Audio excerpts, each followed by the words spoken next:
I am Collins Flynn, 40 years old, and I hold secrets that could topple foreign governments, but in the eyes of my aunt, I am nothing but a failure. That Thanksgiving dinner was supposed to be warm, a rare ceasefire in the silent war of my family dynamics. Instead, it turned into hell the moment Aunt Marjorie raised her glass of expensive wine, pointed a manicured finger at my cousin, her golden boy, and then looked at me with pity. "Look at your cousin, Collins. That is a hero," she said, her voice dripping with a toxic sweetness. "And you? 18 years in the service and not a single medal to hang on the wall?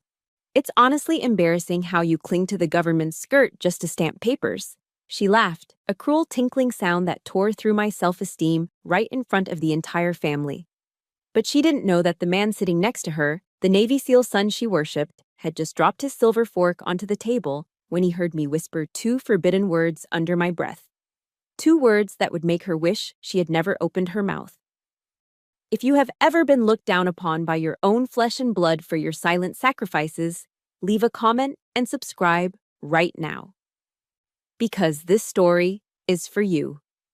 My 2012 Ford Taurus gave a final, wheezing shudder as I killed the engine in the driveway.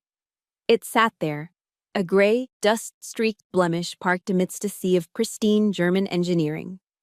To my left was a sleek Mercedes SUV. To my right, a BMW convertible that probably cost more than my entire education. This was Arlington, Virginia, where status wasn't just implied, it was the very oxygen people breathed. I sat in the car for a moment, gripping the steering wheel. My knuckles were white. I wasn't preparing for a tactical extraction in a hostile zone, but God knows, walking into Aunt Marjorie's house felt dangerously similar. I checked the rearview mirror. My face was tired. Not I stayed up late watching Netflix, kind of tired, but the bone-deep exhaustion that comes from 3 days of managing a crisis in the South China Sea from a windowless bunker. I smoothed down my suit.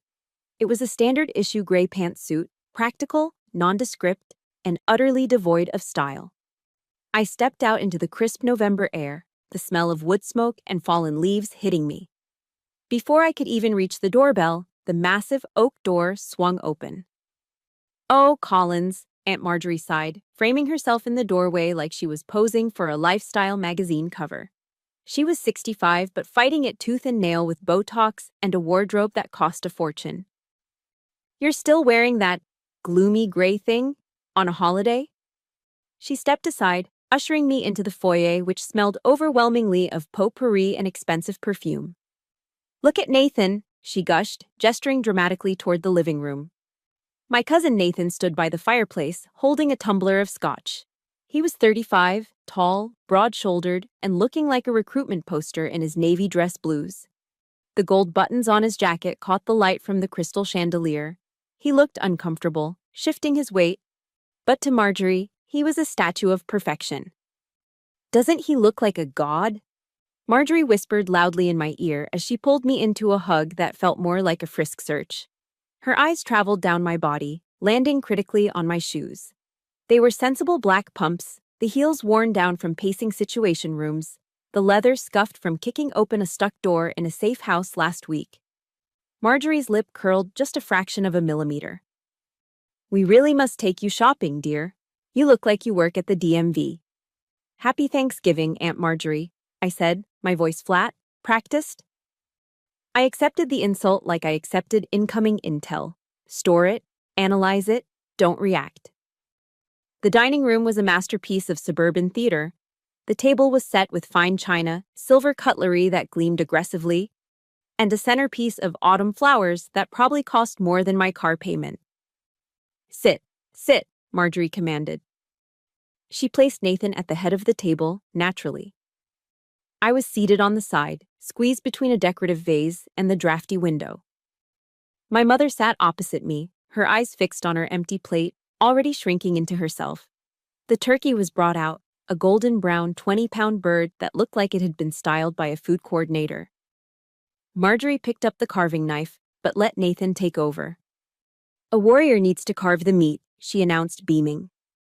As the platters were passed around, the discrimination became a silent comedy. Marjorie heaped thick, juicy slices of white meat onto Nathan's plate, followed by a mountain of stuffing and cranberry sauce. "You need your strength, baby," she cooed. "After everything you've done for this country, fighting in the desert, protecting us." When the platter reached me, it was mostly picked over. Marjorie reached across, grabbed the serving spoon, and dropped a single dry wing and a scoop of lukewarm green bean casserole onto my china. "Eat up, Collins," she said, her voice dropping to that patronizing register she used for children and service staff. "Although, be careful with the carbs. When you sit in an office chair for 12 hours a day, the weight just sticks to you, doesn't it? You don't burn calories like Nathan does. He's out there in the field." I looked at the dry turkey wing. I hadn't eaten a real meal in 36 hours. The irony was rich. While Nathan was indeed a SEAL and a damn good one, his last deployment had been a training rotation in Germany.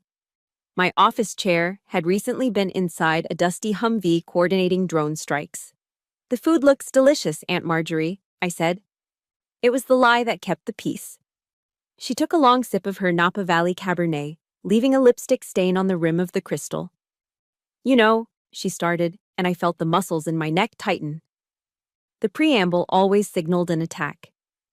"I heard on Fox News that the Pentagon is looking to cut administrative staff. Are you worried, honey?" I cut a piece of the dry meat, chewing slowly. "My department is stable, thank you." "Oh, stable," she mocked gently. "That's code for boring, isn't it? Look, if you get laid off, I'm sure Nathan could pull some strings. Nathan, couldn't you get her a job at the base? Maybe answering phones or processing payroll. At least then she'd be near real soldiers. It might rub off on her." The table went quiet. The sound of silverware scraping against china seemed amplified. Nathan stopped chewing. He looked at his mother, then at me. There was a flicker of embarrassment in his eyes. He knew I outranked him. He didn't know exactly what I did. Intel is compartmentalized for a reason. But he knew that Lieutenant Colonel wasn't a rank you got for answering phones. "Mom," Nathan said, his voice low. "Collins is doing fine. Let's not talk shop." "I'm just trying to help." Marjorie threw her hands up, the diamonds on her fingers flashing. "I worry about her. It's not natural for a woman her age to be so unaccomplished." My mother made a small noise like a whimpering dog, but she didn't look up. She kept cutting her green beans into tiny, microscopic pieces, terrified of drawing fire. Marjorie wasn't done. The wine had loosened her filter, and her need to elevate her son required a stepping stone. I was that stone. She leaned forward, her eyes narrowing with malicious delight. "Let's be honest, Collins. We're family. We can say these things. It's been 18 years. 18 years in the Army." She pointed with her fork at Nathan's chest, where a rack of colorful ribbons sat proudly on his blue uniform. "Look at Nathan. He's a Christmas tree of valor. And you?" She gestured to my plain gray blazer. Not a single ribbon, not a single medal to hang on the wall. Nothing.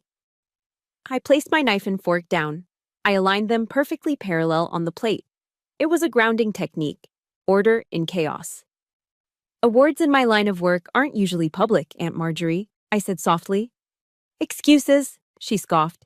"If you do something brave, they pin a medal on you. That's how it works. If you don't have medals, it's because you haven't done anything.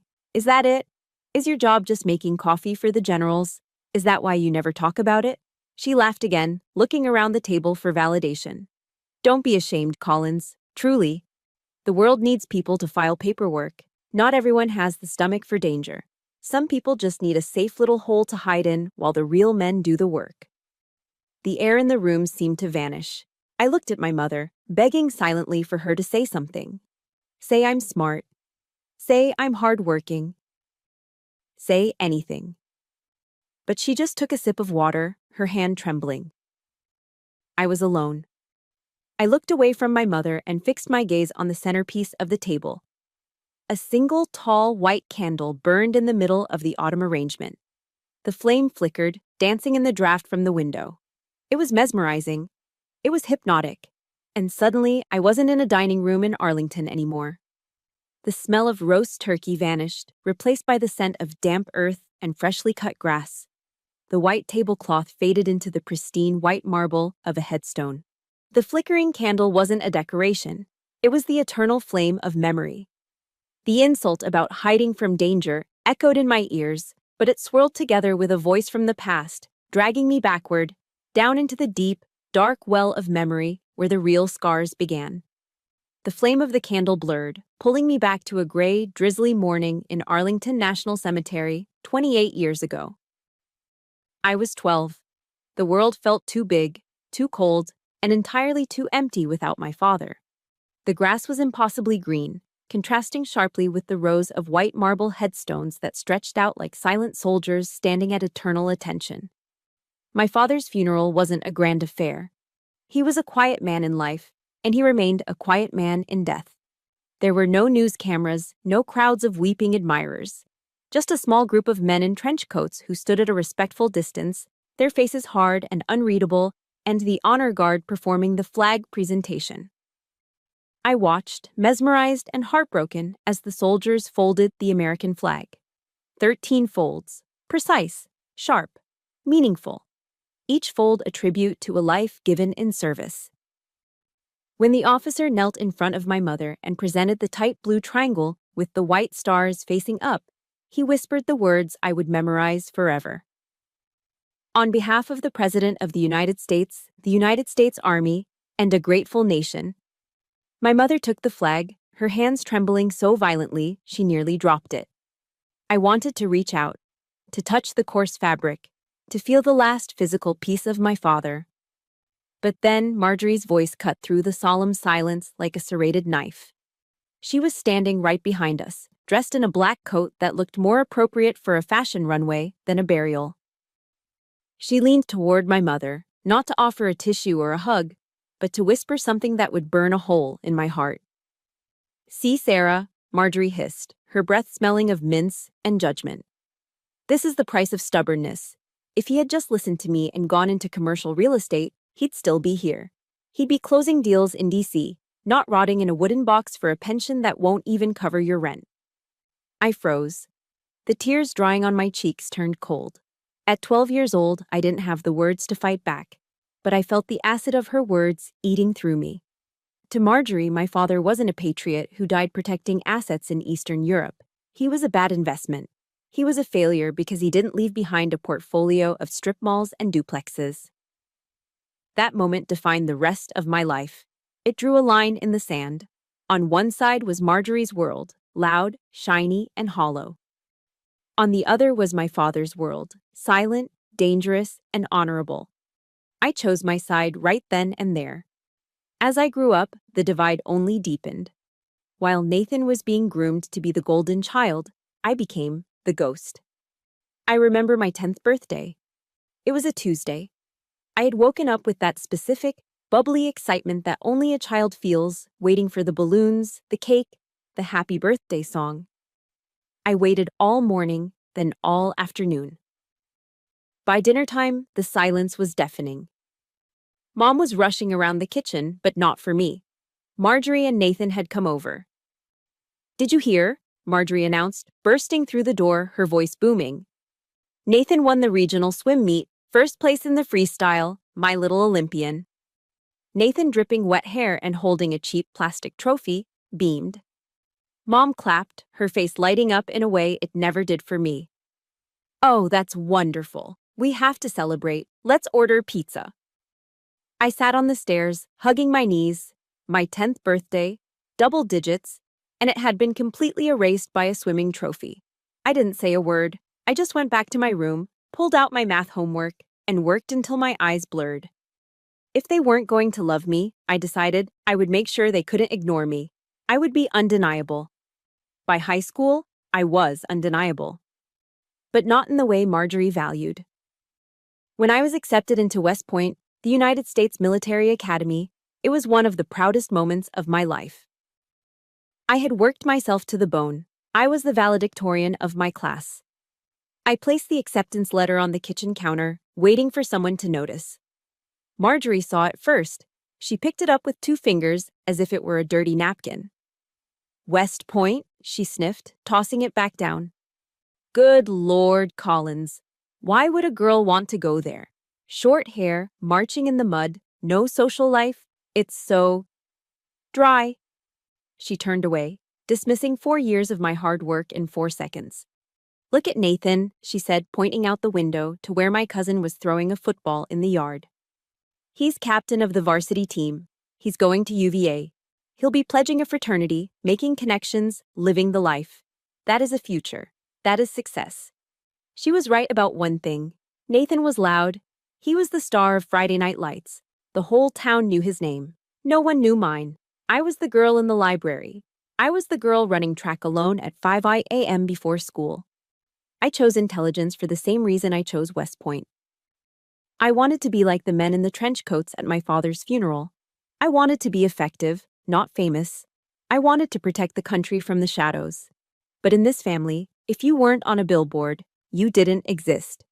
If your achievements couldn't be toasted with champagne at a country club gala, they weren't real. For 20 years, I had swallowed that pill.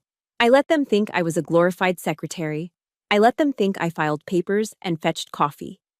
It was safer that way. The nature of my job demanded silence. My security clearance demanded anonymity. But God, it hurt. It hurt to sit there, year after year, and be treated like the family charity case while I was authorizing operations that kept them safe enough to sleep at night. If you've ever felt like the black sheep because you chose a path your family didn't understand, hit that like button right now. And tell me in the comments, I chose my own path. Let's show the world that success doesn't always need an audience. Clink! The sharp sound of silverware hitting porcelain snapped me back to the present. The cemetery vanished. The ghost of my father faded. I was back in the suffocating warmth of Marjorie's dining room, the smell of roasted turkey heavy in the air. Marjorie was beaming, her face flushed with wine. She was in the middle of a story, another Nathan story. And can you believe it? She gushed, clutching Nathan's arm. One of his old Navy buddies, who is now a VP at Lockheed Martin, by the way, got him VIP tickets to the Super Bowl. Box seats, can you imagine? She looked around the table, soaking in the admiration that no one was actually giving, except maybe my cowering mother. Then her eyes landed on me. The warmth in them instantly evaporated, replaced by that familiar, pitying sneer. And what about you, Collins? She asked, her voice dripping with faux concern. What are you doing for the holidays? Another shift at the office? I tightened my grip on my fork. I'm on call, Aunt Marjorie. The world doesn't stop for football. She laughed, a short, sharp bark. On call? Oh, honey, please. What is it this time? Checking to see who forgot to turn off the lights in the copy room? Or maybe making sure the generals have enough paper clips for Monday morning. She leaned in, whispering conspiratorially to the table. Someone has to do the boring work so the real heroes can enjoy the game, right? I looked at Nathan. He was staring at his plate, tracing the rim of his wine glass. He knew. Deep down, he had to know that this was wrong. But he said nothing. He let his mother strip me down, piece by piece, just to build him up. The anger I had buried for 20 years stirred in my chest. It wasn't the hot, explosive anger of a teenager anymore. It was cold. It was calculating. It was the anger of Oracle 9. Actually, I said, my voice steady, cutting through her laughter. It's a bit more complex than paper clips. Marjorie waved her hand dismissively. Oh, I'm sure it is to you, dear. I'm sure filing feels very important when it's all you have. She didn't see the predator in my eyes. She only saw the prey she had been hunting since I was 12. She didn't know that the game was about to change. She didn't know that the secretary, sitting across from her, had the authority to turn her world upside down with a single phone call. But she was about to find out, and this time, there would be no silence. Collins, you look terribly pale, dear, Marjorie said, squinting at me over the rim of her wine glass. Do you even see the sun? Or are you trapped in that basement office all day? She reached out and patted my shoulder, my left shoulder. I didn't flinch. I had been trained not to. But under the thin fabric of my gray blouse, beneath the layers of scar tissue, my nerves fired a warning shot. Marjorie's perfectly manicured fingers were tapping directly over a jagged 3-inch scar. a souvenir from a mortar round in Syria 2 years ago. She saw a pale, office-bound spinster. She didn't see the memory that was etched into my skin. Aleppo, 2012. The heat was suffocating, smelling of dust and cordite. I wasn't wearing a blazer then. I was in full kit, body armor heavy on my chest, sweat stinging my eyes. I was sitting across from a tribal leader, a man who held the lives of 40 schoolgirls in his hands. The negotiation was delicate. One wrong word, one wrong look, and the intel on the safe house would vanish. Then the first mortar hit. The ceiling collapsed. I took a piece of shrapnel to the shoulder while shielding the interpreter. I didn't leave. I wrapped it with a field dressing, gritted my teeth, and finished the negotiation. We got the girls out. "I get enough sun, Aunt Marjorie," I said, my voice calm, pushing the memory back down. "Just been a busy week." "Busy doing what?" She laughed lightly. "Updating spreadsheets?" If only she knew. She thought my dark circles were from binge-watching TV or sleeping in on weekends. She had no idea that for the last 36 hours, I hadn't seen a bed.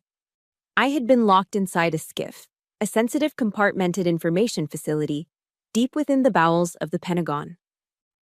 It was a windowless, soundproof box kept at a constant 60 degrees to keep the servers and the analysts awake. The air smelled of stale coffee and ozone. For a day and a half, I had been the lead targeting officer for a joint special operations task force. We were tracking a shipment of illegal surface-to-air missiles moving across a border in North Africa. I had watched the live feed from a Reaper drone hovering at 20,000 feet. I had made the calls. I had given the green light. The stress was a physical weight pressing down on your chest until you forgot to breathe. When the mission was over, when the threat was neutralized and the assets were safe, I hadn't celebrated. I had simply driven home, showered for 10 minutes, changed into this suit, and driven straight to this dining room to be told I looked lazy. "Something like that," I replied, taking a sip of water. The ice clinked against the glass. Across the table, Nathan was watching me. He wasn't eating. His fork was resting on his plate, and his eyes, sharp, blue, trained, were locked on my face. He was a SEAL. He knew how to read people. He knew what exhaustion looked like, the kind that comes from adrenaline dumps and sleep deprivation, not boredom. More importantly, he noticed what I was doing. Without thinking, my eyes had scanned the room again. I checked the main entrance. I checked the sliding glass doors to the patio. I noted that the heavy drapes were open. A sniper risk, technically, though in suburban Virginia, it was just a privacy issue. I checked the position of the knives on the table. It was automatic. Situational awareness.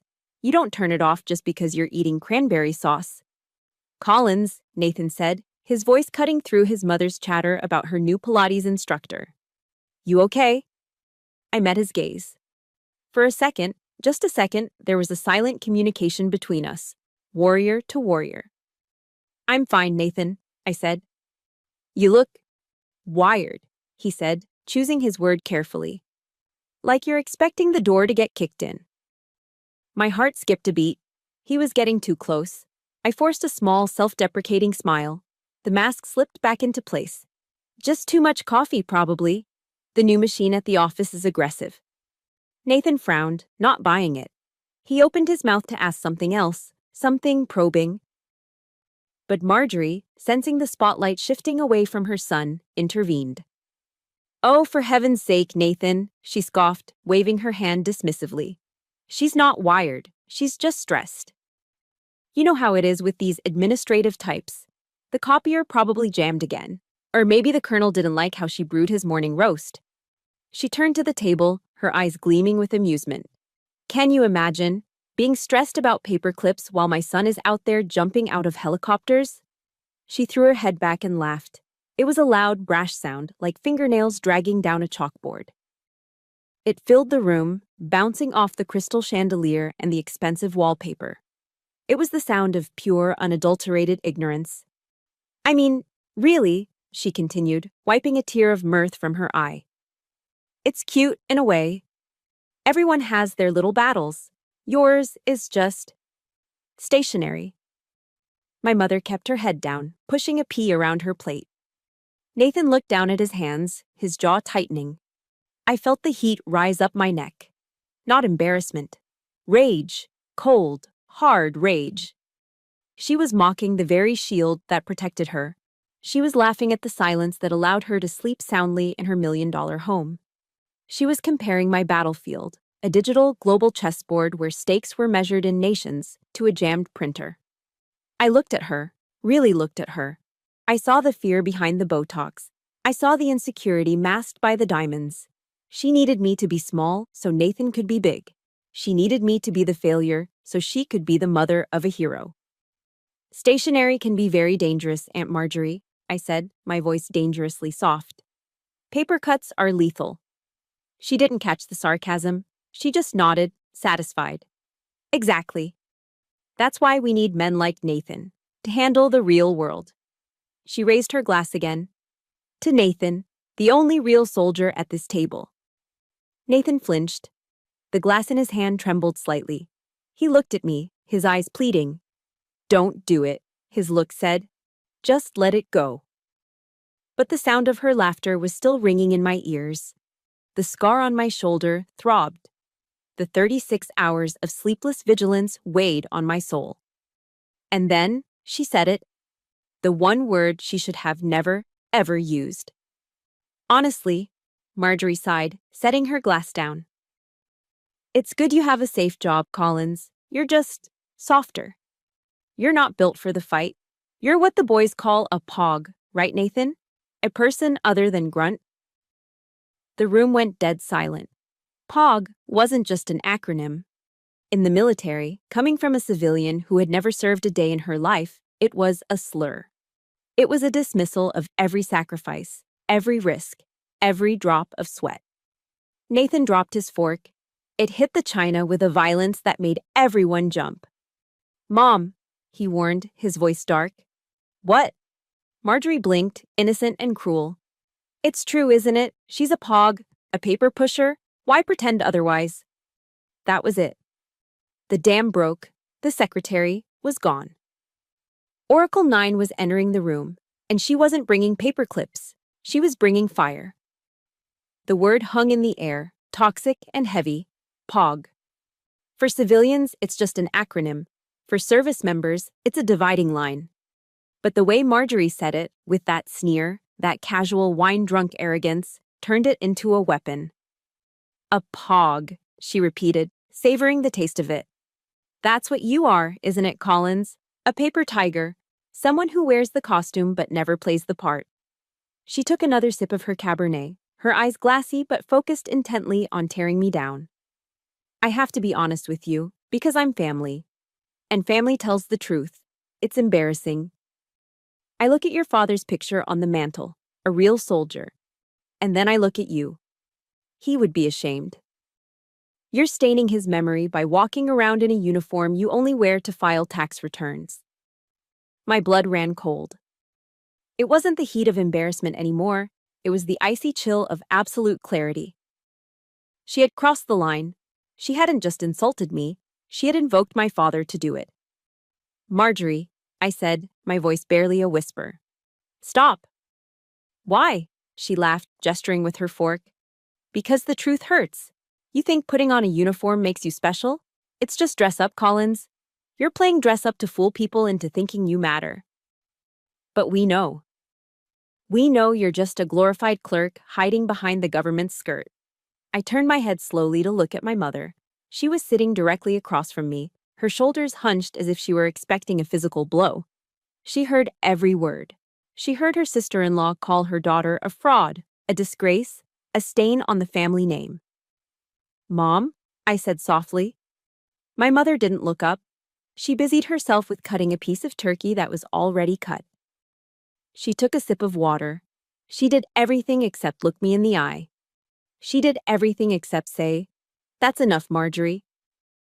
The silence from her side of the table was louder than Marjorie's insults. It was a deafening confirmation. I was alone.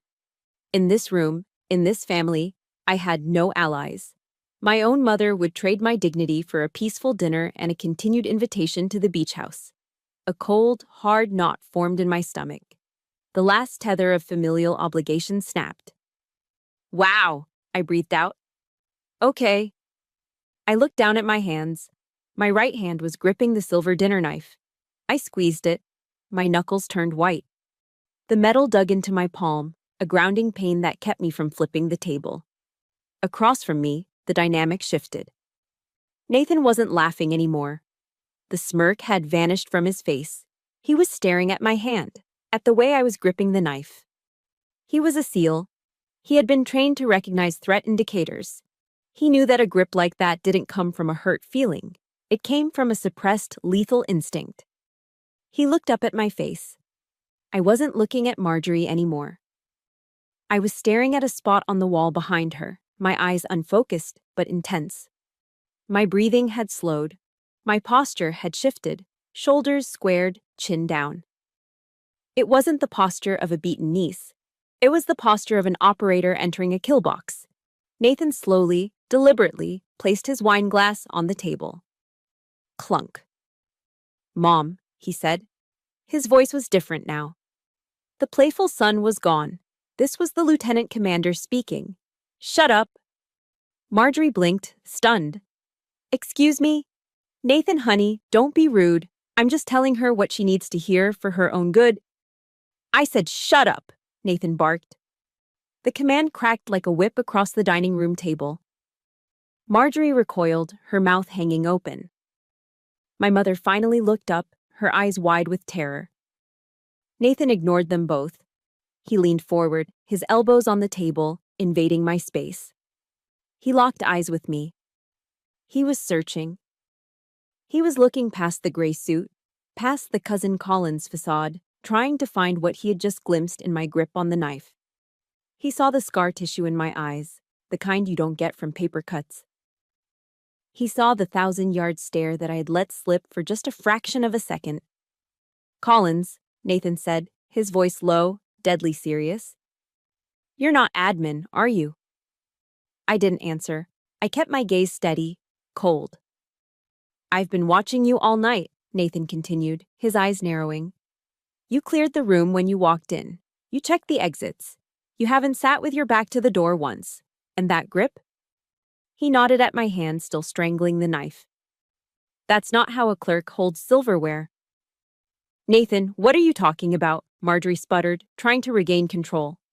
"She's just upset because I called her out." "Quiet!" Nathan slammed his hand on the table, rattling the fine china. He didn't break eye contact with me. "Drop the act, Collins," he said. "It wasn't a request. You're not a pog. You never were. I've seen that look before. I've seen it in guys who come back from places that don't exist on maps." He leaned in closer, his voice dropping to a whisper that carried more weight than a scream. "Don't lie to me. Not here. Not now." He took a breath, and then he asked the question that would shatter the charade forever. "What is your call sign?" The question hung there. A call sign isn't just a nickname. It's an identity. It's who you are when the world is burning. It's the name that pilots scream over the radio when they need air support. It's the name that enemies whisper in fear. If I answered him, there was no going back. If I answered him, the gray suit, the boring job, the failure of a niece, it all died right here on this table. Marjorie looked confusingly between us. "Call sign? Like Top Gun? What is this nonsense?" Nathan ignored her. "Tell me, Collins. I need to know who I'm sitting across from. Are you my cousin the secretary, or are you something else?" I slowly unclenched my hand from the knife. The blood rushed back into my white knuckles. I looked at Nathan. I saw a man who thought he was the alpha in the room. I saw a man who thought he knew what power looked like because he wore a trident on his chest. He had no idea. I picked up my napkin and dabbed the corner of my mouth. The movement was slow, deliberate, elegant. "You really want to know, Nathan?" I asked softly. "Yes," he hissed. I lowered the napkin. I looked him dead in the eye, and I let the mask fall completely. Oracle 9. The dining room was quiet, save for the faint hum of the refrigerator in the next room. My mother was holding her breath. Marjorie was blinking, a confused smile plastered on her face, waiting for the punchline. Nathan was leaning forward, his blue eyes locked onto mine like laser sights. He was daring me. He was calling my bluff.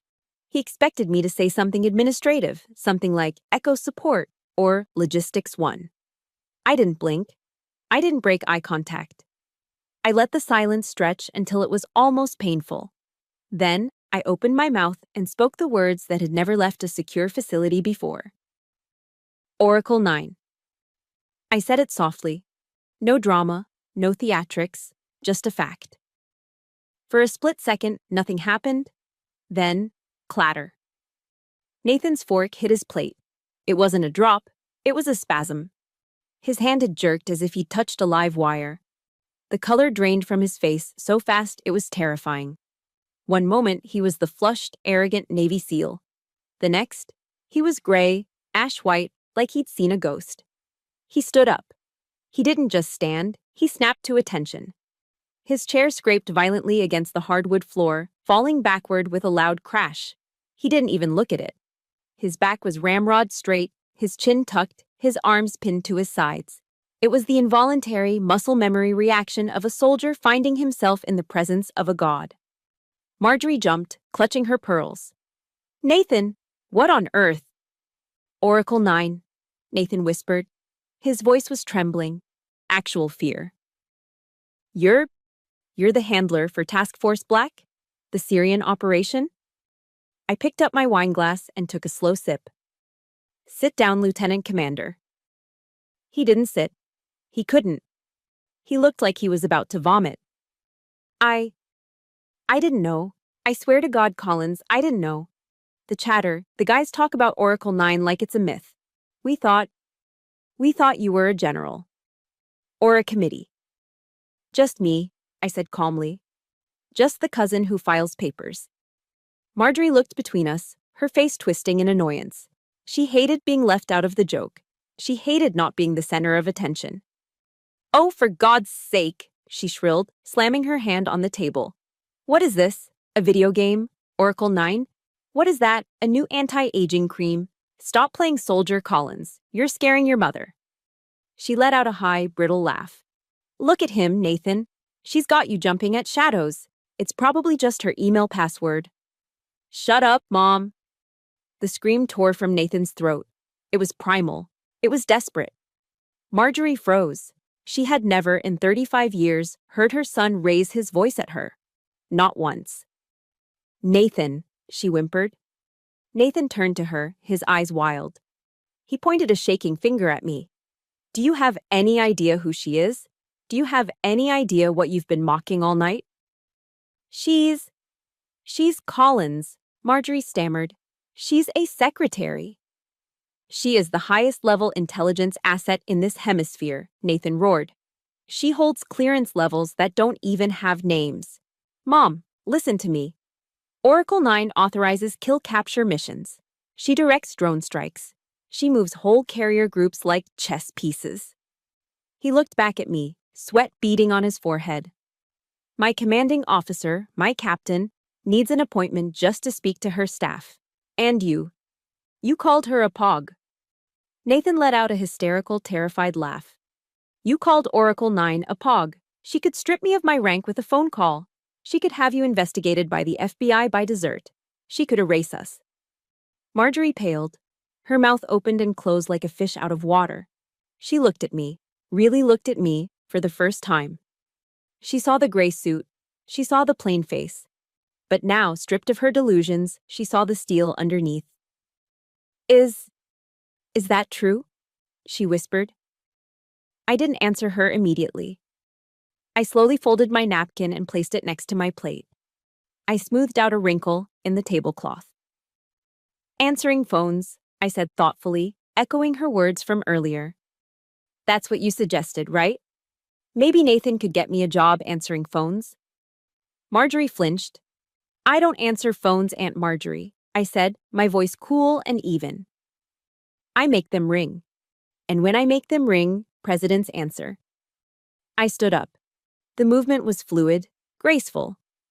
I walked around the table to where Nathan was still standing at attention.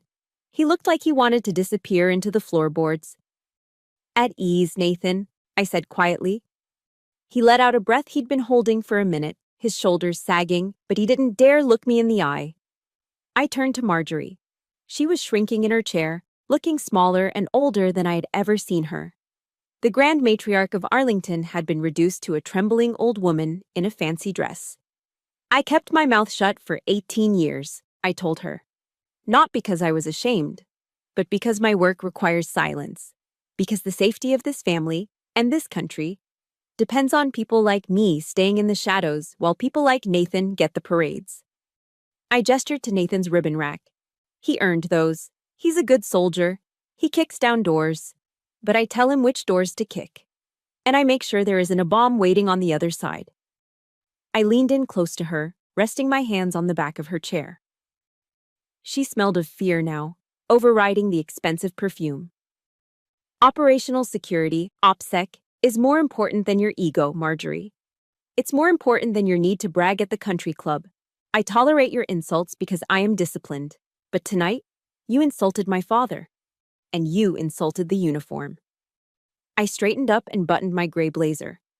I'm leaving now. The turkey was dry, by the way. I looked at my mother. She was weeping silently, tears streaming down her face. But for the first time, she was looking at me.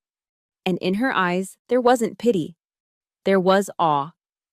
Mom, I said, you can stay if you want, but I'm going home. I turned on my heel and walked toward the foyer.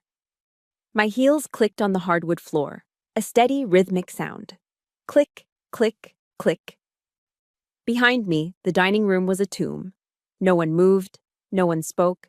The only sound was the crash of Marjorie's wine glass as her shaking hand finally knocked it over, spilling red wine across the pristine white tablecloth like blood.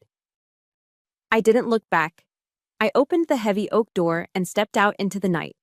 The air was cold, biting. I took a deep breath, filling my lungs with oxygen that didn't smell of hypocrisy and lies. I walked to my beat-up Ford Taurus. It looked the same as it had an hour ago, dusty, old, unremarkable. But as I unlocked the door, it felt different. It felt like a chariot. I sat in the driver's seat and checked my phone. One missed call, secured line. I dialed back. This is Oracle, I said. Go ahead. The voice on the other end was clipped, urgent. Ma'am, we have a situation in Kabul. Task Force Alpha is requesting your authorization for extraction. I'm on my way, I said. ETA 20 minutes. I started the engine. The headlights cut through the darkness of the suburban street. I pulled out of the driveway, leaving the mansion and the metals behind. I had a job to do. A real job. Answering phones, I repeated, letting the words hang in the air like smoke. That's what you suggested, right? Maybe Nathan could get me a job answering phones. Marjorie flinched. The color that had drained from her face was slowly returning, but it wasn't the healthy flush of embarrassment. It was the blotchy, uneven red of a narcissist who had been cornered. But why didn't you say anything? She stammered, her voice pitching up into a whine. She looked around the room, desperate for an ally, but found none. Collins, how could I have known? You never talk about your work. You come here in those drab clothes driving that terrible car. I just wanted to help you. I laughed. It was a dry, humorless sound. Help me? Is that what you call it? Yes, she insisted, clutching her pearls as if they were a lifeline. I pushed you because I care. I wanted you to have ambition, Collins. I didn't want you to waste your life. I only wanted what was best for you. Stop, I said. The single word cut through her hysterics like a blade. I took a step closer to her. She shrank back into her chair, pressing herself against the expensive upholstery. You didn't want what was best for me, Marjorie, I said, my voice steady and cold. You wanted what was best for your ego. You needed a failure. You needed someone to point at and say, look at her, look how sad and small she is, so that Nathan would look even bigger by comparison. I gestured to Nathan, who was still standing, looking like his entire world had just tilted on its axis. Nathan is the star, I continued. He's the hero. He's the golden boy. But a star doesn't shine as bright without a dark background. That's what I was to you, wasn't I? I was the dark background. I was the prop you used to make your sun shine brighter. Marjorie opened her mouth to argue, but no words came out. The truth was too blatant, too naked. I never, she whispered weakly. You did, Nathan said. His voice was hoarse. He was looking at his mother, but the admiration that usually filled his eyes was gone. In its place was something colder, something like disgust. She's right, Mom, Nathan said, shaking his head slowly. God, she's right. You always told me she was lazy. You told me she washed out of real training. You told me she was just a clerk. He looked down at his hands, hands that had held weapons, hands that had saved lives. And then he looked back at his mother. You made me arrogant. You made me believe I was better than her just because I wear a uniform everyone recognizes. But I'm not better. I'm just louder. Nathan, Marjorie gasped, tears welling up in her eyes, tears of self-pity, not remorse. How can you say that? I'm your mother. I did everything for you. You lied to me, Nathan said simply. You looked at a woman who serves at the highest level of national security, and you called her a pog because it made you feel important. He turned away from her, unable to look at her face anymore. The idol had fallen. The pedestal had shattered. I watched the realization wash over Marjorie. She had lost. She had lost the game she had been playing for 18 years. She had lost the narrative, and worst of all, she was losing the adoration of her son. For a narcissist, that is a fate worse than death. She turned her gaze back to me. The fear in her eyes was replaced by a sudden, vicious hatred. If she couldn't control me, she would try to destroy me one last time. So you think you're better than us now? She spat, her voice trembling with rage. Just because you have some secret clearance? Just because you have a fancy code name? You're still just Collins. You're still the girl with no husband, no children, no life. You're cold. You're empty. I am disciplined, I corrected her. I looked at her with a clarity that felt liberating. 18 years, Marjorie. For 18 years, I sat at this table and ate your dry turkey and swallowed your insults. I didn't do it because I was weak. I didn't do it because I was afraid of you. I leaned in, my voice dropping to a whisper that forced her to lean in to hear. I did it because I was trained. I was trained to keep secrets that would make your hair turn white. I was trained to put the mission above my personal feelings. My oath to the Constitution is more important than my pride. That is the difference between us. You need applause to feel valuable. I don't. I straightened up, smoothing my blazer. But tonight you crossed the red line.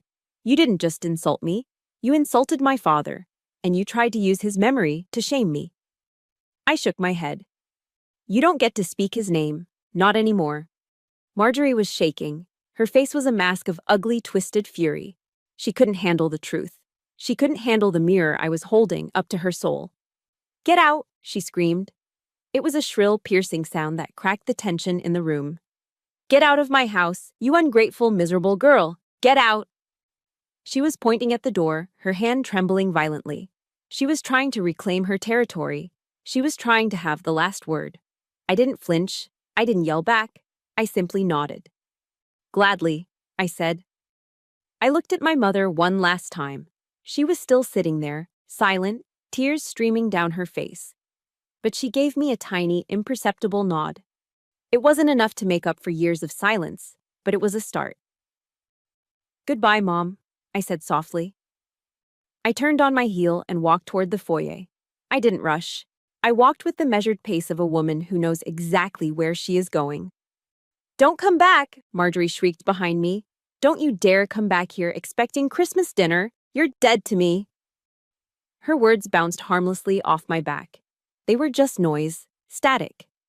I reached the heavy oak door and pulled it open. The air outside hit me like a physical blow, cold, crisp, and clean. It smelled of winter and dead leaves, but to me, it smelled like freedom. It smelled like the end of a very long, very dark chapter. I stepped out onto the porch and let the door close behind me. Thud. The sound was final. It was the sound of a bridge burning, and the warmth of the flames felt incredible.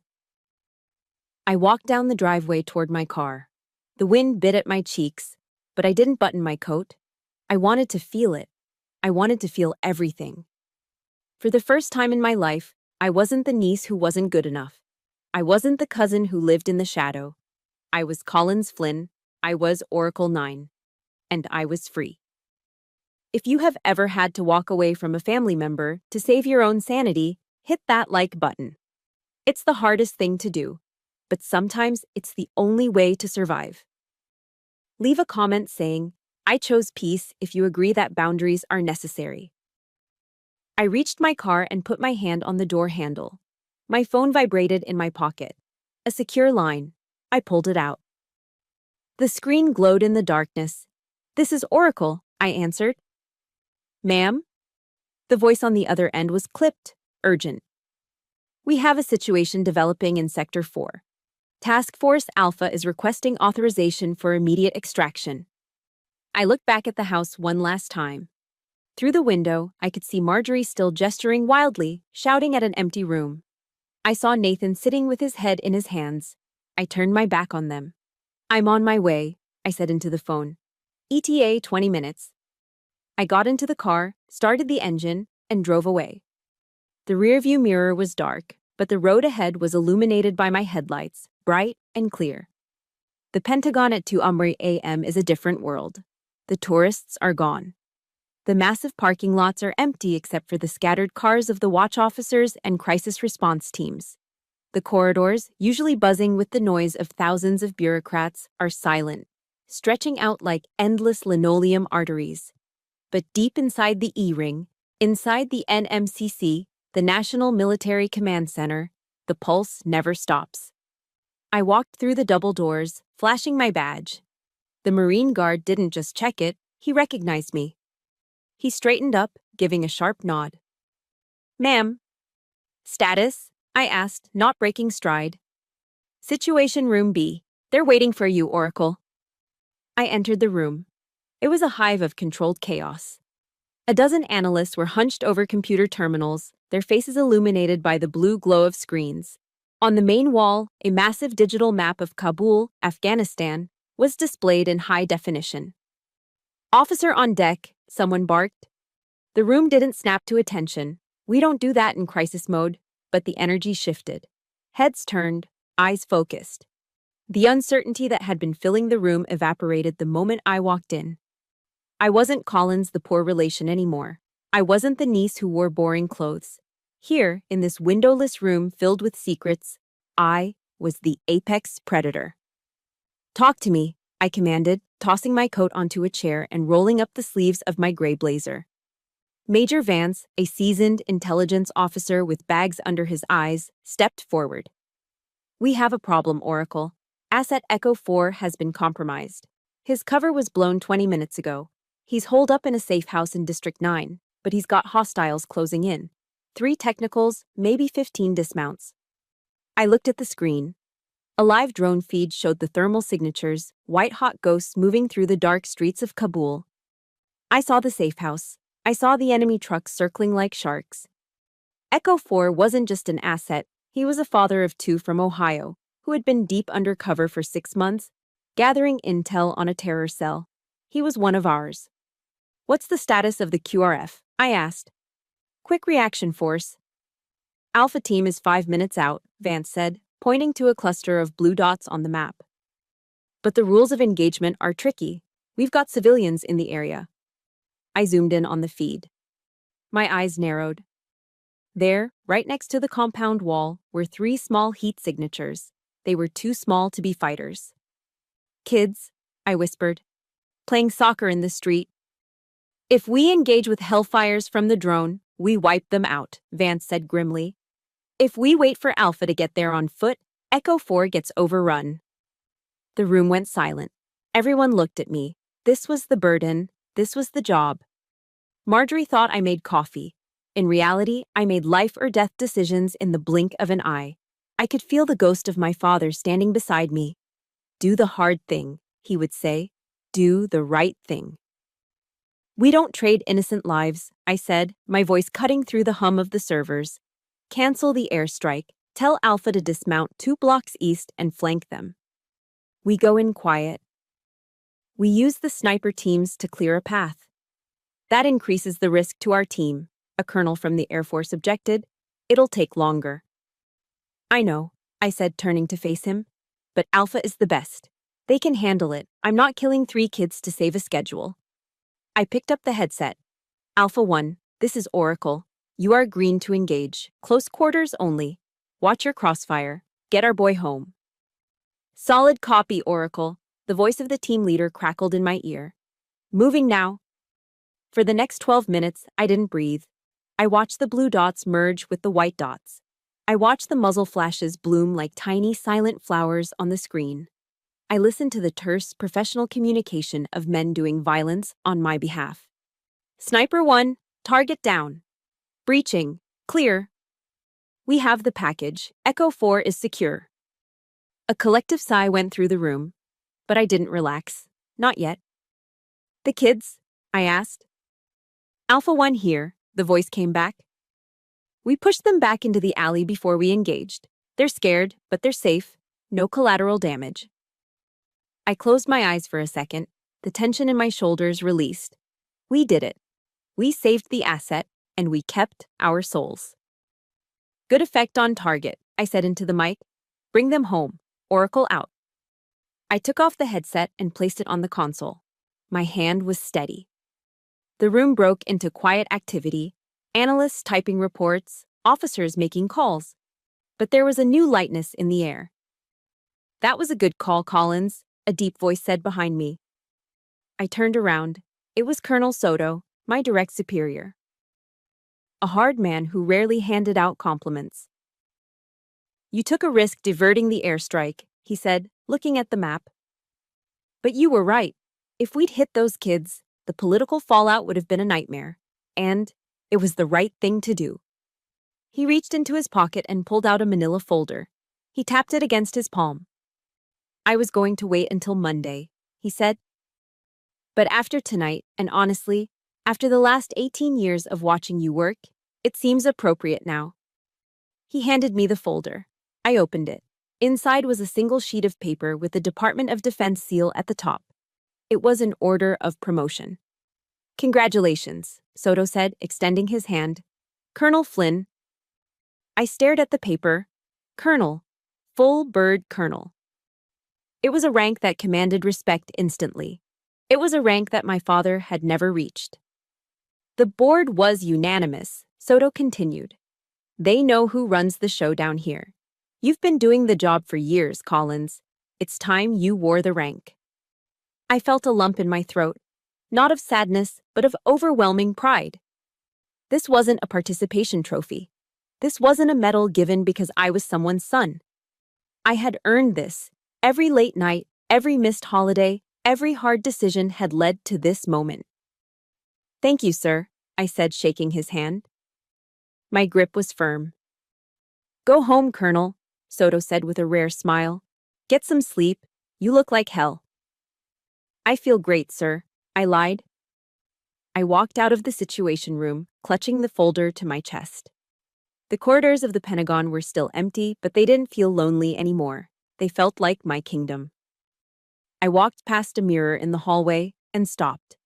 I looked at my reflection. The gray suit was rumpled. My hair was coming loose from its bun. My eyes were shadowed with fatigue.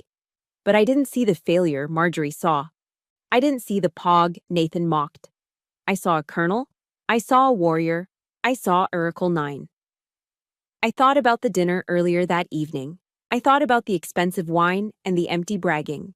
It all seemed so small now, so insignificant. Marjorie could keep her country club. She could keep her mansion. I had this. I had the knowledge that tonight, because of me, a father was going home to his children in Ohio. Because of me, 3 Afghan kids would grow up to see another sunrise. That was my medal. And it was worth more than all the gold in Arlington. I walked out into the massive parking lot, the cold air biting at my face again. I got into my Ford Taurus and placed the folder on the passenger seat. I looked at it one more time, smiling. Happy Thanksgiving, Dad, I whispered to the empty car. I started the engine and drove home. The sun was just starting to peek over the horizon, painting the sky in shades of purple and gold. A new day was breaking. And for the first time in a long time, I was ready to meet it. Silence is a weapon. In the intelligence community, we call it radio silence. It's a tactical choice to deny the enemy information, to confuse them, to make them sweat. But in a family, silence is something else entirely. It's a shield. For 18 months, I wielded that shield against Marjorie. She didn't take the hint immediately. Narcissists never do. They view silence not as a boundary, but as a malfunction in their control panel. They poke, they prod, they try to reboot the relationship on their terms. First came the texts. December 1st. Collins, dear. I'm willing to overlook your outburst at Thanksgiving. I know you were stressed.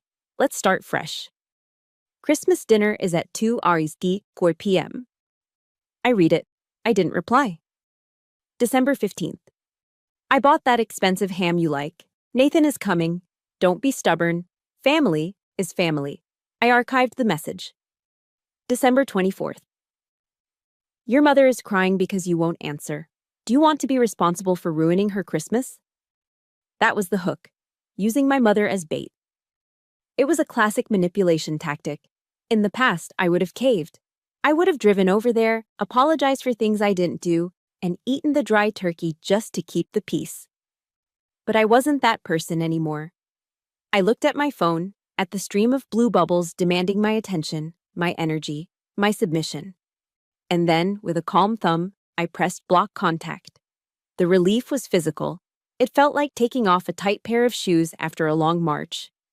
My mother called me the next day, her voice trembling. Collins, please, just answer her. Be the bigger person. You know how she is. 9 times out of 10, she means well. No, Mom, I said, sitting in my quiet apartment with a glass of good wine and a book. She doesn't mean well. She means control. And I'm not drinking the poison anymore just because you're thirsty for peace. But she's your aunt, my mother pleaded. And I'm a colonel, I said softly. I don't negotiate with terrorists, Mom. And I don't negotiate with family members who treat me like garbage. My mother went silent. She didn't understand. She belonged to a generation that believed blood was thicker than self-respect. But I knew better. Blood is just biology. Respect is a choice. The real test came 6 months later. The promotion ceremony was held in the Hall of Heroes at the Pentagon. It's a hallowed space, the walls lined with the names of Medal of Honor recipients. The air smells of history and floor wax. I stood on the stage wearing my dress blues. They fit perfectly. The fabric was crisp, the ribbons on my chest straight and colorful. Not stolen valor, but earned valor. General Soto stood in front of me. Order to attention, he barked. The room snapped. My mother was there in the front row. She looked small in her beige cardigan, clutching a tissue. She was crying, of course, but for the first time, her tears didn't make me feel guilty. They made me feel seen. And next to her was Nathan. He wasn't wearing his dress blues. He was in his service khakis, respectful, understated. He wasn't there to outshine me. He was there to witness me. When General Soto called for family members to pin on the new rank, my mother stepped up with shaking hands to pin the eagle on my left shoulder. She fumbled with the clasp, her fingers nervous. I've got it, Mom, I whispered, smiling at her. I'm so proud, she sobbed. Your father. Oh, Collins, your father would be so proud. Then Nathan stepped up to my right side. He took the silver eagle from the velvet box. His hands were steady. He looked me in the eye, and the look he gave me was one of profound, soldierly respect. It was the look you give to someone who has walked through fire and come out the other side. Colonel, he said softly as he pinned the eagle to my shoulder. Lieutenant Commander, I nodded.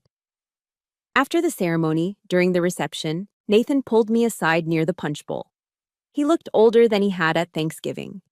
The arrogance that used to coat him like a second skin was gone, replaced by a quiet humility. She wanted to come, Nathan said, looking down at his cup. I didn't need to ask who she was. She threw a fit when I told her she wasn't on the list. He continued. She bought a new dress. She was going to tell everyone how she always knew you were special. She wanted to be the aunt of the colonel. I took a sip of punch. And I told her no. Nathan said. He looked up at me. I told her she lost that privilege the night she called you a pog. I told her that you don't get to celebrate the victory if you weren't there for the fight. I felt a tightness in my chest loosen. Thank you, Nathan. He shrugged, a shadow passing over his face. I should have done it years ago, Collins. I'm sorry I let her use me to hurt you. I didn't see it until you showed me. You see it now, I said. That's what matters. But Marjorie wasn't done. If she couldn't be there in person, she would force her presence into the room another way. 2 hours later, back in my new office, a corner office with a view of the Potomac, my assistant, Captain Lewis, walked in carrying a massive floral arrangement. It was ostentatious. Orchids, lilies, roses. It looked like a funeral spray for a billionaire. Delivery for you, ma'am, Lewis said, struggling to see over the blooms. No return address, but there's a card. I plucked the card from the plastic fork. I recognized the handwriting immediately. It was loopy, decorative, and aggressive. To my dearest niece, Colonel Flynn. Congratulations on finally making something of yourself. I always told everyone you were a late bloomer. Let's do lunch. Love, Aunt Marjorie. I stared at the card. It was a masterclass in passive aggression. Finally making something of yourself. Even in congratulating me, she had to insult me. She had to remind me that I was a late bloomer, implying that up until now, I had been a weed. And the flowers, they were too big, too loud. They were meant to scream, "Look at me, look at what a generous aunt I am," to anyone who walked into my office. She wanted to use my success as fuel for her own ego. She wanted narcissistic supply, the validation she craved like oxygen.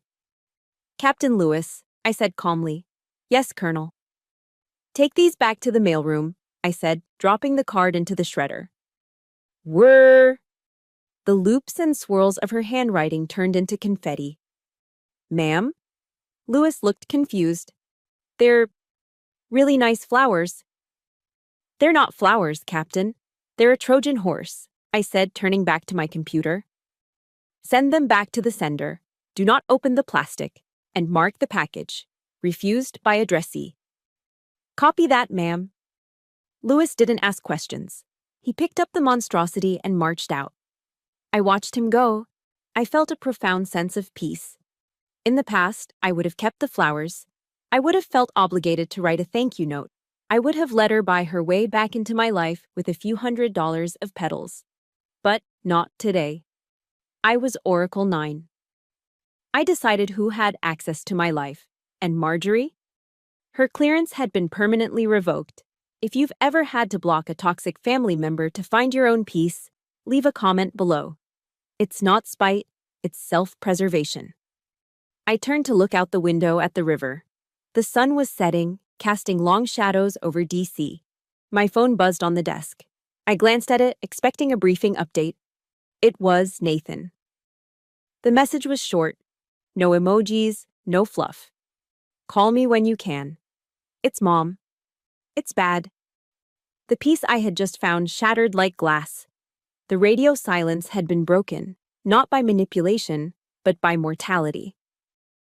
Walter Reed National Military Medical Center is a place of contradictions.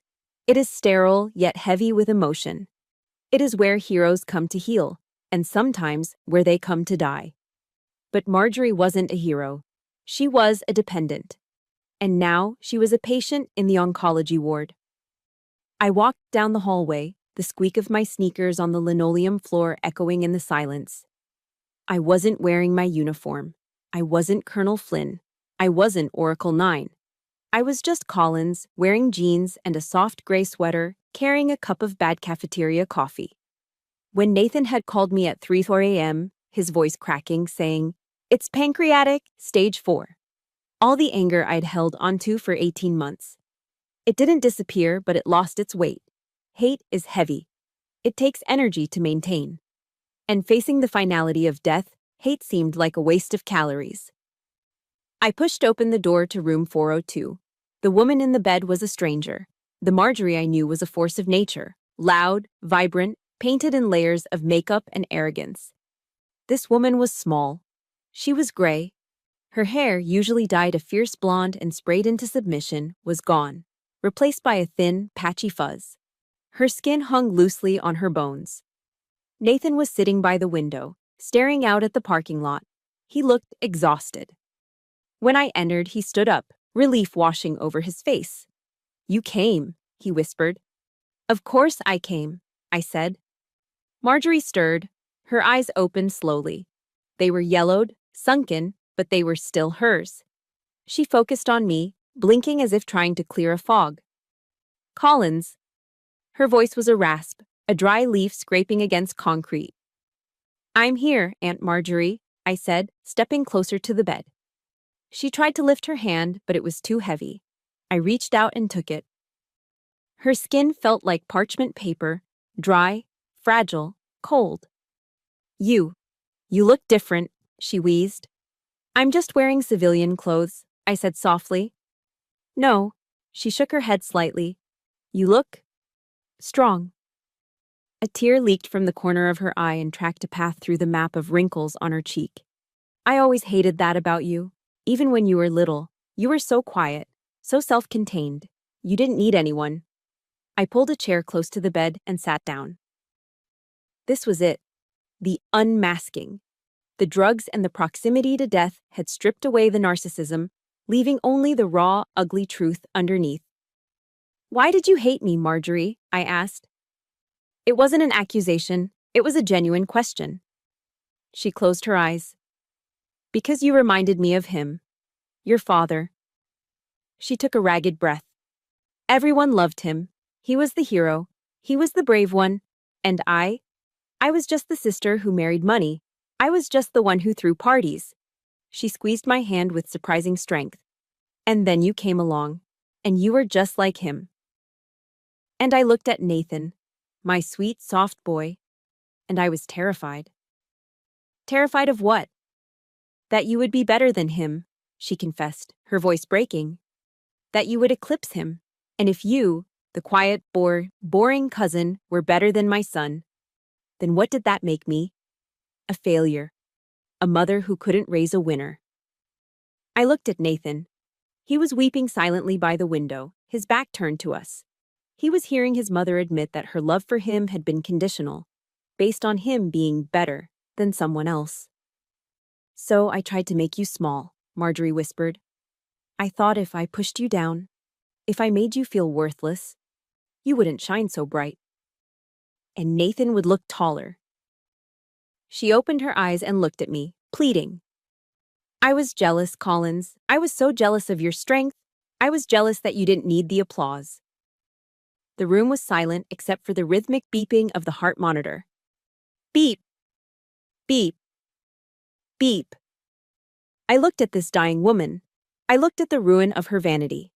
And I felt nothing. No anger, no triumph, just a profound, aching pity. She had spent her entire life building a fortress of lies to protect a fragile ego.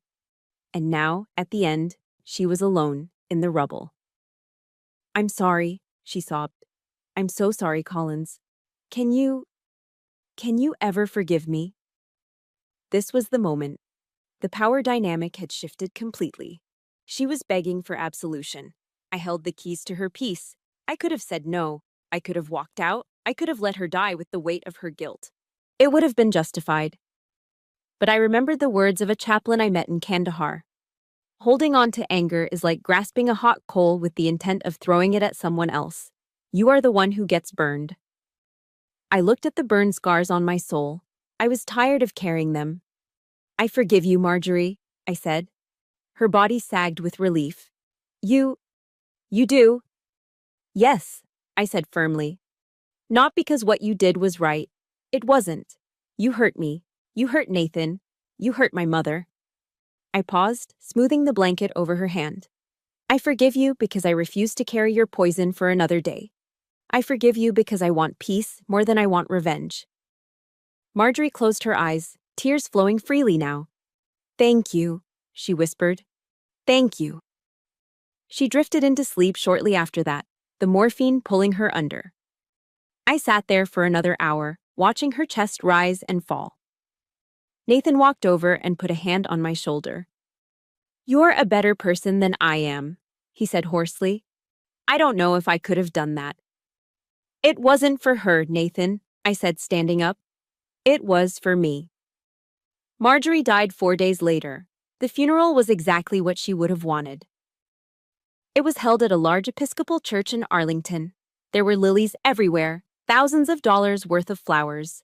The pews were packed with her country club friends, women in black designer dresses, and men in expensive suits.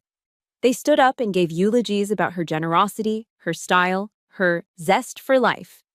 They talked about the parties she threw. They talked about her charity galas. I sat in the front row, dry-eyed. I listened to the lies. They were beautiful lies, polite lies, the kind we tell at funerals to smooth over the rough edges of a life. But I knew the truth. Nathan knew the truth.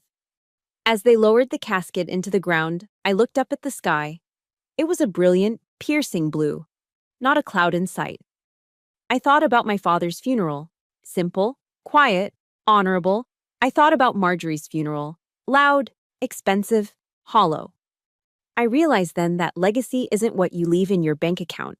It isn't the size of your headstone. Legacy is the truth you leave behind in the hearts of the people who knew you. Marjorie left behind a legacy of insecurity and noise. My father left behind a legacy of service and silence. I knew which one I chose. I walked over to the open grave and dropped a single white rose onto the casket. Goodbye, Aunt Marjorie, I whispered. Rest in peace. The competition is over. I turned around and walked away, across the manicured grass of the cemetery. Nathan fell into step beside me. We didn't speak. We didn't need to. We walked out of the cemetery gates and onto the sidewalk. The city was bustling around us. Life was moving on. What now? Nathan asked, looking at me. He looked lost, like a child who had just realized the map he was given was wrong. Now. I smiled, inhaling the fresh air. Now we live, on our own terms. I checked my watch. I have a briefing at 1400 hours. The world keeps turning. Go get him, Oracle, Nathan said, a genuine smile touching his lips for the first time in weeks. I got into my car and drove toward D.C. The Washington Monument pierced the skyline in the distance, white and stark against the blue. I felt lighter than I had in 20 years. The ghost was gone. The shadow was lifted. I was ready for the future. 15 years is a long time. It's long enough for a child to grow up, for a war to end, and for a ghost to become a legend. I stood in front of the full-length mirror in my Arlington apartment. The face looking back at me was older. There were lines around my eyes, crow's feet etched by years of squinting at satellite imagery and reading intelligence reports in low light. My hair, once a nondescript brown, was now streaked with iron gray. Marjorie would have been horrified. She would have dragged me to a salon to cover it up, to hide the evidence of time. But I earned every single gray hair. I wore them like ribbons. I adjusted the collar of my uniform. It wasn't the gray suit anymore. It was the Army service uniform, the dress blues. And on the shoulder, gleaming under the recessed lighting, was a single, silver star. Brigadier General. It still felt surreal to say it out loud. General Flynn. My father never made it past Major. He was a good soldier, but he didn't play the political game. I didn't play the game either. I rewrote the rules. I picked up my cover, the hat with the gold braid, and placed it squarely on my head. I looked at myself one last time. I didn't see a lonely spinster. I didn't see a pog. I saw a woman who had built an empire out of silence. Time to go, General, I whispered to the empty room. The drive to West Point took 3 hours. The Hudson River Valley was ablaze with autumn colors, red, gold, orange, mirroring the ribbons on my chest. When I arrived at the academy, the air was crisp and electric. Cadets in their distinctive gray uniforms moved with purposeful strides. This was the factory where the Army forged its leaders. I walked into the auditorium. 2,000 cadets stood up as one. The sound of their chairs snapping back and their boots hitting the floor was like a thunderclap. Attention! I walked to the podium. I looked out at the sea of young faces. They were so young. Some of them looked terrified. Some looked arrogant. I saw myself in the back row 25 years ago, scared, determined, trying to prove I belonged. Be seated, I commanded. The thunder rolled again as they sat. I didn't open with a joke. I didn't open with a war story about explosions and gunfire. Most of you want to be heroes, I began, my voice amplified by the microphone, steady and clear. You want the ticker tape parade. You want the CNN interview. You want your neighbors to look at you with awe. I paused, letting the words sink in. If that is why you are here, leave now. A ripple of unease went through the room. The greatest service you will ever render to this republic will not be on the front page of the New York Times, I continued. It will be in a windowless room at 3 a.m. It will be a decision you make that saves 1,000 lives, but no one will ever know your name. It will be the silence you keep when your family asks what you do and you tell them you push paper because the truth is too heavy for them to carry. I looked directly at a young man in the front row who reminded me of Nathan, handsome, eager. We are not the sword that strikes in the daylight, I said. We are the shield that guards the night. We are the architects of the invisible, and our reward is not applause. Our reward is the sunrise. Our reward is knowing that because of us, a family in Ohio is eating dinner in peace, completely unaware of the monsters we kept from their door. I spoke for 20 minutes. I told them about the burden of secrets. I told them about the strength it takes to be misunderstood. I told them that character is what you do when the lights are off. When I finished, the applause was deafening. It wasn't polite applause. It was a roar of respect.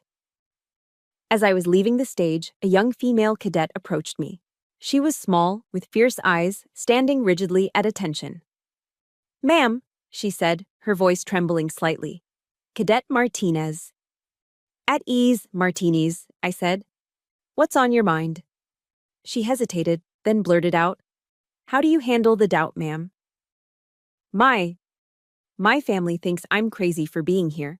They say I should have been a nurse or a teacher. They say I'm too small for this fight. I smiled. It was a genuine, warm smile. I reached into my pocket and pulled out a heavy metal coin. It was my personal challenge coin. On one side was the general's star. On the other was a single eye, the symbol of Oracle.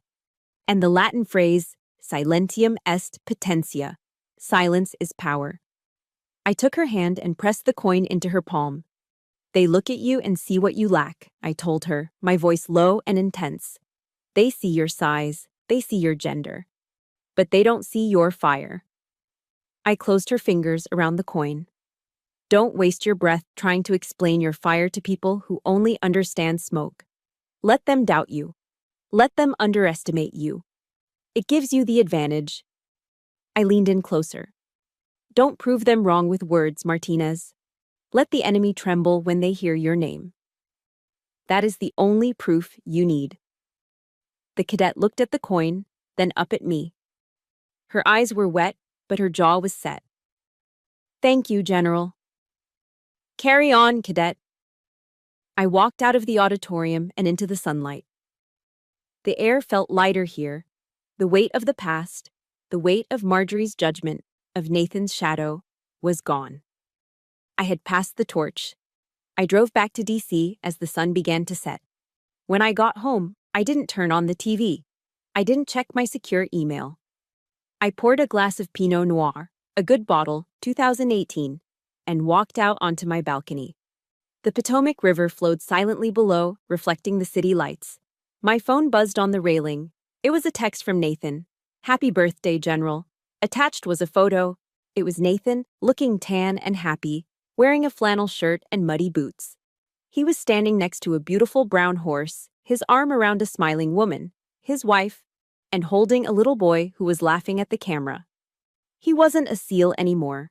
He wasn't the golden boy trying to win his mother's love. He was a rancher in Montana. He was a husband. He was a father. He had found his own peace, far away from the expectations of Arlington. I typed back, "Thanks, Nate. The horse looks better than you." He replied instantly with a laughing emoji. "Miss you, sis. Come visit." The kid needs to learn how to salute. I smiled. A real smile. I looked out at the city. For 40 years, I had defined myself by who I wasn't. I wasn't the son. I wasn't the favorite. I wasn't the hero. But standing there, under the stars, with a glass of wine in my hand and a star on my shoulder, I finally knew who I was. I was the girl who survived the silence. I was the woman who turned invisibility into invincibility. I took a sip of wine.